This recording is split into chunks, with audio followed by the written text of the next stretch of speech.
to present Transnational Giving Europe, which, to summarize, is in one sentence, was basically a sector-based initiative to overcome one of the key problems that were highlighted by Dr. Fernandez in her part, which is the borders to cross-border donation. And the lack of single market for philanthropy. So Transnational Giving Europe was set up in the 90s by a group of foundations, Kimbona Foundation in Belgium, Fondation de France in France, Charities Aid Foundation in the UK, and then another Dutch foundation. And these four organizations came together because they had received a request, been approached by a number of European donors, European non-profit organizations, asking for a solution to this issue, which is the lack of facilities for making cross-border donations across Europe. So the network was established in 1995. Its key mission is to enable donors, both corporations and individuals resident in one of the participating countries to the network, to financially support non-profit organizations in other member states, while also benefiting from the tax advantages available to them in their country of residence. It's a network that has been steadily growing since 1995. We are currently at 19 participating countries, mostly in the EU, but also in the UK and Switzerland. So you can have the map here. And all the foundations we work with are really, let's say, household names. They are grant-making organizations that have a deep knowledge of the philanthropic sector in their country, and are here to provide a door towards fundraising across Europe, which I will explain a bit further in a minute. So why was it so important to set up such a network? Since 1995, we have really seen an increase in terms of demands and queries from donors who want to have the choice and the flexibility to make cross-border gifts and donations. As I said, we work with individual donors, with corporations, and their interest or their entry point to cross-border giving can be very varied. So in the case of individual donors, we can see that more and more the people that contact us, either they have family interests in different countries, maybe they have made investments, gotten to live, expatriated themselves, or did an Erasmus in another European countries and got really to know this other land, got to be in touch with non-profit organizations beyond the national borders, and they want to support them and to give back. We work with multinational corporations, so these companies usually have multiple entities in different European countries, and they want to gather their employees, their staff around a philanthropic action and facilitate their giving to multiple organizations in multiple countries.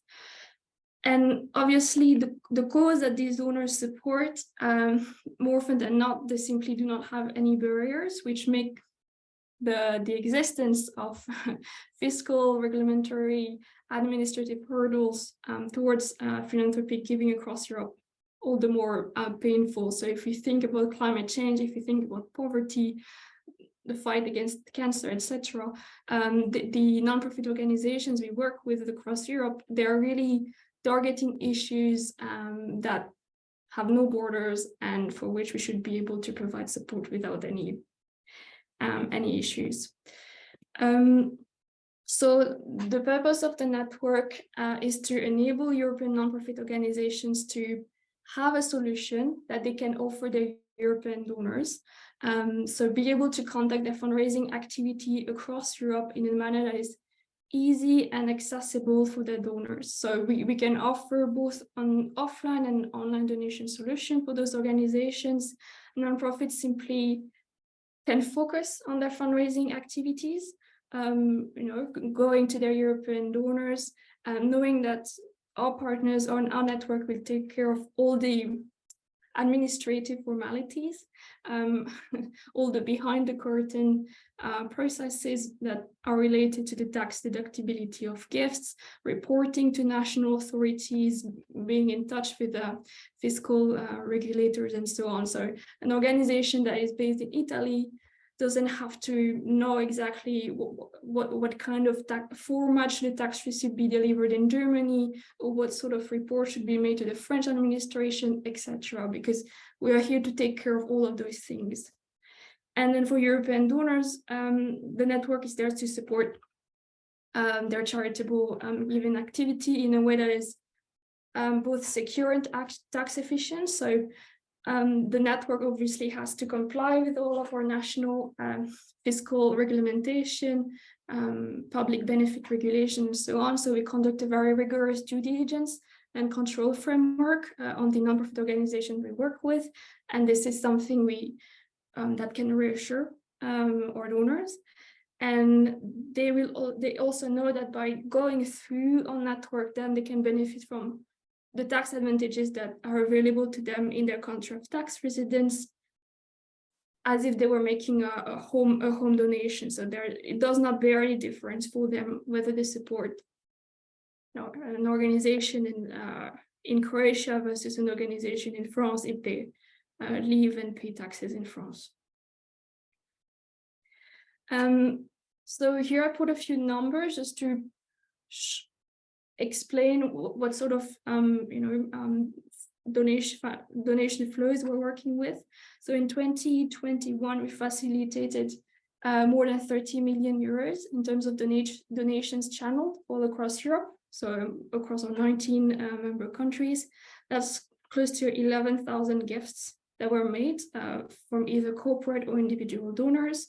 And these figures represent a 9% increase from 2020, which is very interesting because 2020 we thought was an exceptional year because of COVID, and we were a partner of the WHO Foundation. So we thought it was going to be a peak in terms of cross-border giving, but 2021 rised even above those levels. And last year we were working with almost 500 nonprofit organizations across Europe who used our network to collect donations cross-border.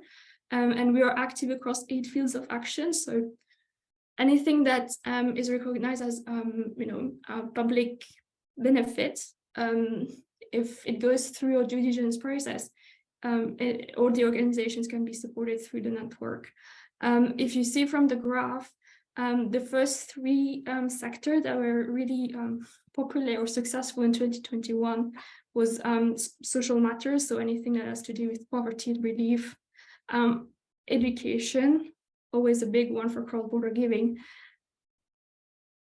Education, health, and the third was environment. So environment is really a sector that has been growing in our network as far as we've seen in terms of donors getting in touch, nonprofit organizations reaching out to us because they were trying to expand their donor base, try to fundraise abroad. It's really been increasingly growing, and we see that in the figures. So in 2021, we collected 3.7 million for environmental related nonprofit organizations. Here are a few beneficiaries we work with. So I specifically picked nonprofit organizations related to their environmental sector.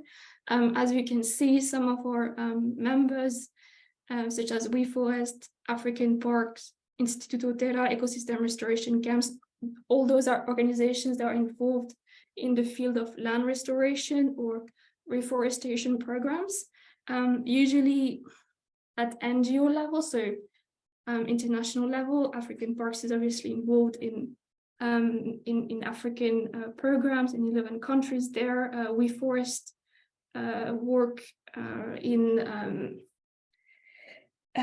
they work in the tropics, in landscape restoration programs, Instituto Terra in Brazil, but we also work with smaller organizations that are more local based. So I highlighted as well the ELEFTA organization, which is Hungarian based and works to promote land conservation and environmental programs in a specific county in Hungary. And they've also used the network to reach out to donors in border countries.